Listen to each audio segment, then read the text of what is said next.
It's a rag, it's a rag, underground newspaper, good for your mind.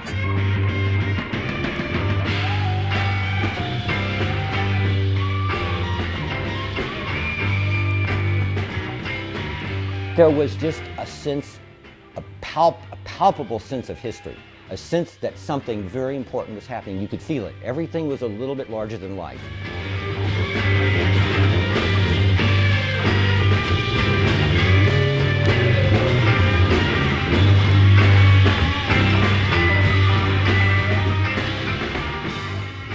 Democracy wasn't about electing people to office and then, waiting around and hoping they did something that you liked. It was about taking direct action. And part of the whole ethic, as you may know, is that we not only wrote about the news, but we were making the news. So we would organize a demonstration, we would be at the demonstration, then we'd come back and write about the demonstration. We felt compelled to promote social, political responsibility and to stand up to things that we saw as being unjust. There was anger and frustration and more outrage, but it was based on this idealism that came from a purity of heart, I really think. It was, wow, something's happening here, and I want to find out what it is. I think it was really important because it was the beginning of alternative press.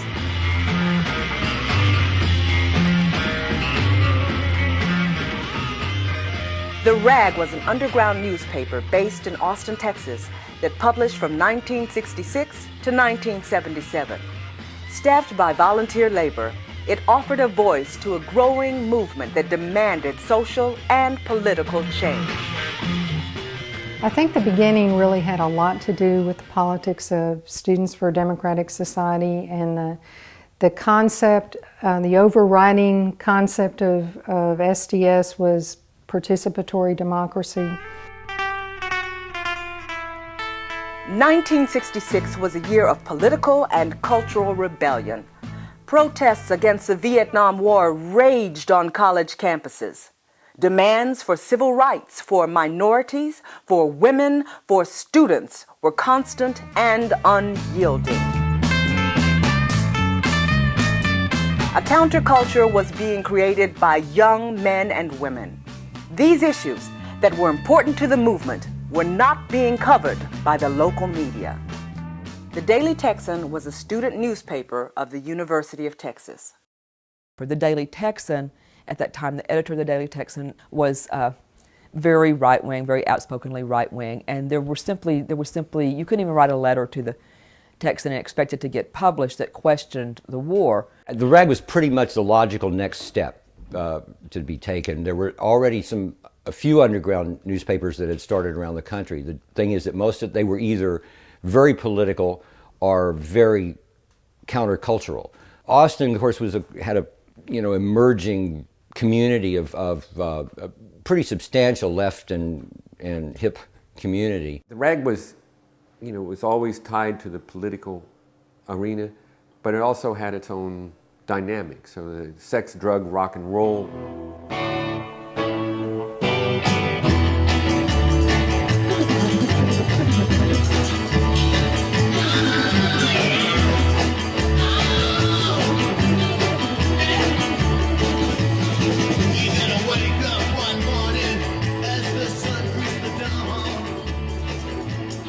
There was a lot of stuff going in the Rag that I didn't understand, but I was very aware by that time that the what we call later the straight media were not giving us straight skinny.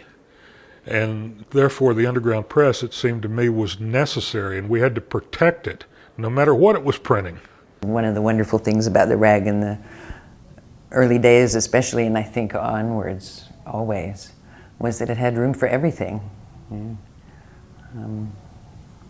had a motorcycle column, we had movie reviews, we had artists who would sit in the corner on God knows what, drawing tiny little things for hours all the way through the night, and whatever people wanted to contribute that really came from their creativity and their vision of something different we tried to find a space for it.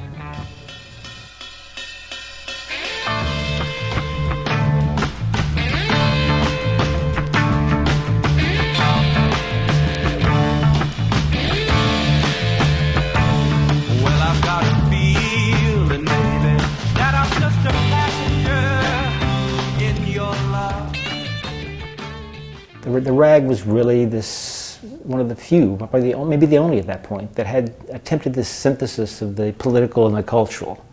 Gentle Thursday really reflected something about the rag that was unique. There was a whole day where people were just going to be gentle. We're going to be kind to each other. We're going to be considerate and loving. That was in the very early days of the rag, and we started out with this little one-column inch ad saying, Gentle Thursday is coming. What's that? So every week it would get a little bigger until there was a full-page ad, and then posters were all over campus. And Gentle Thursday was bring your balloons, bring your noisemakers, bring your kids, bring your dogs, and go on to campus.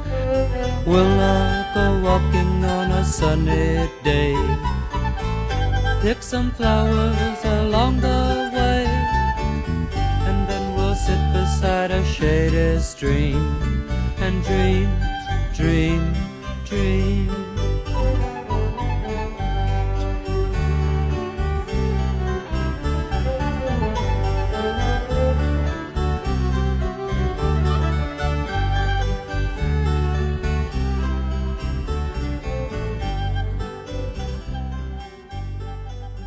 To just sit in public and have fun in a different kind of way than drinking beer and going to football games and getting rowdy was, to me, the best thing we could possibly do. And the most welcoming thing we could do here also. It's like we're here, we have balloons, we're playing music, we're having a good time. You're perfectly welcome to join us, And how bizarre that should be seen as a radical notion. Well, of course, such a subversive kind of enterprise freaked out the administration, and Gentle Thursday was banned from campus. And this is just an interesting way how things get politicized. Suddenly, to participate in Gentle Thursday was not only a love-in, but it was also a political act. Gentle Thursday captured the spirit of the times. It became a happening, an event that represented everything that young people supported, and it quickly was adopted in college campuses throughout the country. Gentle Thursdays filtered into high schools and was even celebrated in Europe. It is amazing to me to think back at this tiny little comic book-sized newspaper and the uproar that it created. We were definitely advocacy journalism. There was no pretense to traditional objectivity. It was obviously an involved kind of journalism, but the difference was that we didn't hide where we were coming from. If you look at the early issues of the rag, they covered civil rights, they covered SNCC, they covered the emerging Black Panther Party, they covered local civil rights. The rag staff was involved in a number of the demonstrations and calls for equal rights. There was a demonstration at this gas station in Austin, owned by Don Whedon, and he was refusing to sell gas to people with long hair and to black people, and something had happened, some particular incident with a black guy had happened, and we had this protest and then sit down. We blocked his driveway and we got arrested, all of us, about 60 of us maybe. And on that day we were doing a sort of civil disobedience thing, and I remember this big cop coming and hoisting me up on his own from behind, so he had my arms up like this, and he was pushing me towards the paddy wagon rather than dragging me.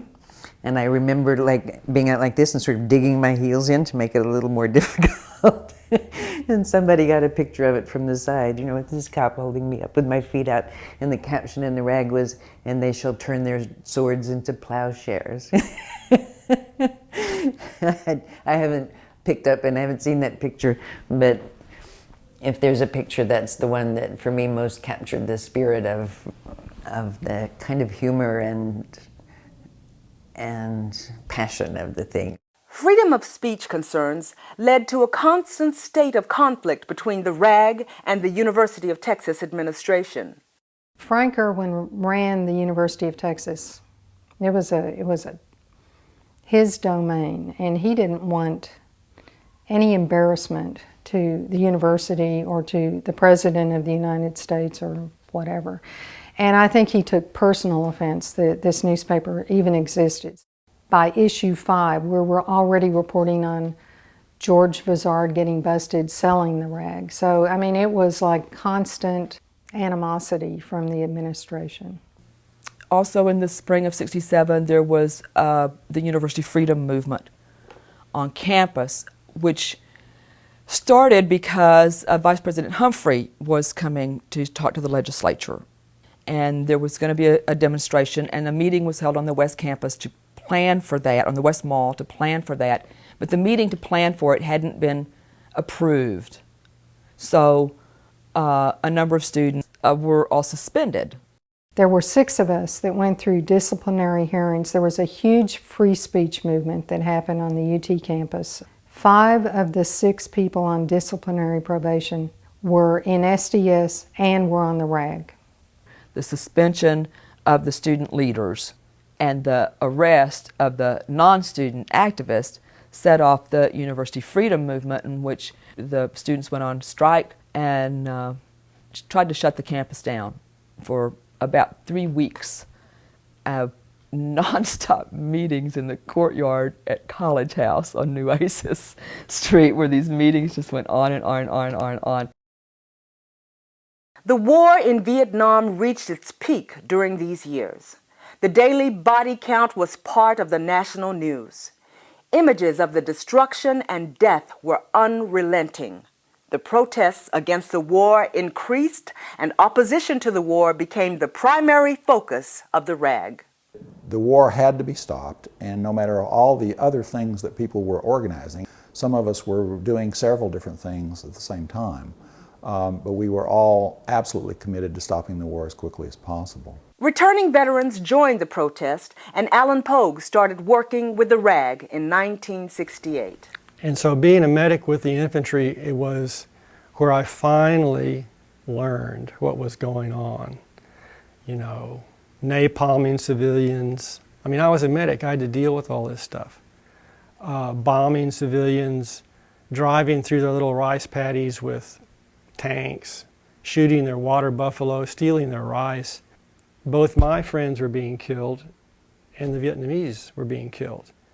And finally what happened was my best friend got killed. It helped me see through everything and ask all of the hard questions. So when I got back to the world, as we said, I joined the Vietnam Veterans Against the War as soon as I came across them on campus.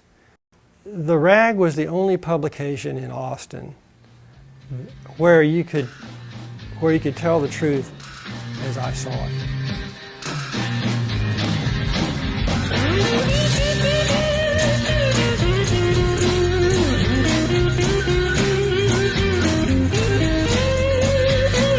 There must be some kind of way out of here, said a joker to the thief.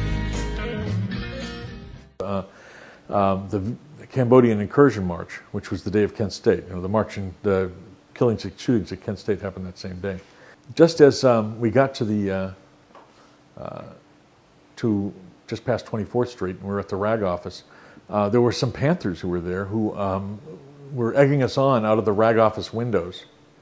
And the Women's Liberation Movement, I think the Women's Liberation Movement had an office next door, and at the time. And so we started charging, Bob Bauer leading the way with his upside-down American flag, and went down towards what was then 19th Street, now MLK. So we came down and the police came out and they blocked the street. I think we were marching down Guadalupe. They blocked the street and we came up to that intersection and took off down another intersection, and then down another intersection, and down another one. And the police are chasing us and trying to move their lines to block us. There was a group that went through the middle of the state capitol, one that went around each side, okay? And then on the other side, we were about to go downtown, and there were people who wanted to trash downtown because we were really pissed off. And there's a line of heavily armed policemen across 11th Street. They start firing tear gas grenades over our heads so that the grenades go off behind us, and there are these clouds of tear gas coming at us. Then there's this flying charge of cops from the line, and they're beating people up, and I go in the Capitol building and get a couple of good breaths of Texas air-conditioned air when all of a sudden, kapop! And there's tear gas in the Texas state capitol.